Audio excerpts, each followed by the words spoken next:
Welcome to Lowcountry Lowdown. I'm Lindsay Hausman. 47-year-old Oba Edegbolu Edefunmi II, the king of the Oyotunji African Village, died Monday after being stabbed. At about 2:45 that afternoon, we received a report of a stabbing. Oba Edefunmi was taken to the hospital where he died from his injuries. Deputies quickly learned the suspect, his sister, left the area on foot. Additional deputies, investigators, a patrol K-9 team, and our aviation unit was called to assist. A short time later, 53-year-old Akiba Meredith was found walking back to the scene of the crime. She was taken into custody and arrested for murder and possession of a weapon during the commission of a violent crime. The circumstances that led to this incident remain under investigation.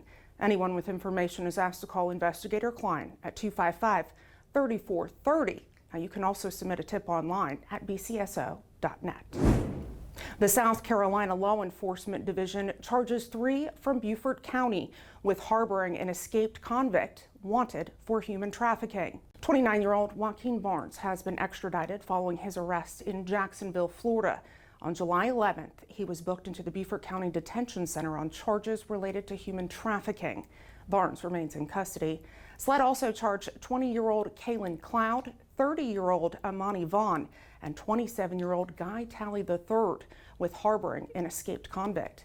They were charged Thursday and Friday of last week. Investigators continue to ask for information in connection to 2 separate shootings last week. 4 people were hurt in a shooting around 9:30 last Tuesday night. They were driving in the area of County Shed Road and Jennings Road in Burton when someone opened fire. All were hospitalized for their injuries. And then shortly before 2 Wednesday morning, a home on No Man Land Road on St. Helena Island was hit multiple times by gunfire. No injuries were reported. If anyone has information on either of these incidents, please reach out to Investigator Patron at 255-3440. Tracking the tropics, the National Hurricane Center is monitoring a disturbance in the Atlantic, giving it a 60% chance of development. While the track of the system is still uncertain, forecast models show it moving east of Florida and then moving to the north this weekend. Of course, this serves as a reminder that now is the perfect time to ensure you're hurricane ready. Check out the Storm Center on our website at bcso.net. Once you're there, you can find the latest hurricane guides, emergency preparedness resources, evacuation information, and more. It's important to be prepared with plans, emergency kits, and supplies for you and your family, to include any pets or farm animals that you may have. We are proud to announce we've been awarded Law Enforcement Accreditation for the 5th time. This is through the Commission on Accreditation for Law Enforcement Agencies, also known as CALEA. The process of CALEA accreditation, quite rigorous. It's also a continuous process and serves as the foundation for a successful, well-managed, transparent, and community-focused public safety agency. This summer surely seemed to go by quick, though it was a hot one. You know, it's hard to believe that students in Beaufort County are gearing up to head back to school. Over the weekend, our school resource officers participated in the Beaufort County School District's Back to School Expo. It was held at Battery Creek High School on Saturday. The expo was a great opportunity for local businesses, organizations, and other community partners to help students gear up for the upcoming school year. And with many Beaufort County students heading back to school next week, here are some important safety reminders.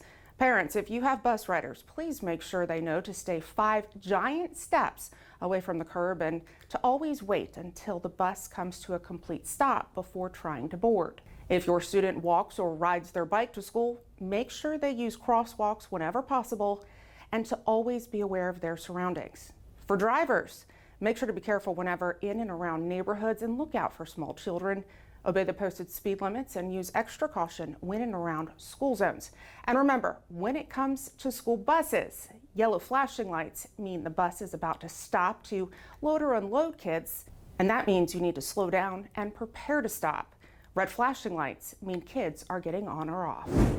Lastly, July is National Ice Cream Month, and with a hot and busy summer, what a perfect time to cool down and enjoy some ice cream. Employee appreciation events like this are made possible through our golf tournaments held twice a year. These tournaments raise money for events like this one and for higher education scholarships.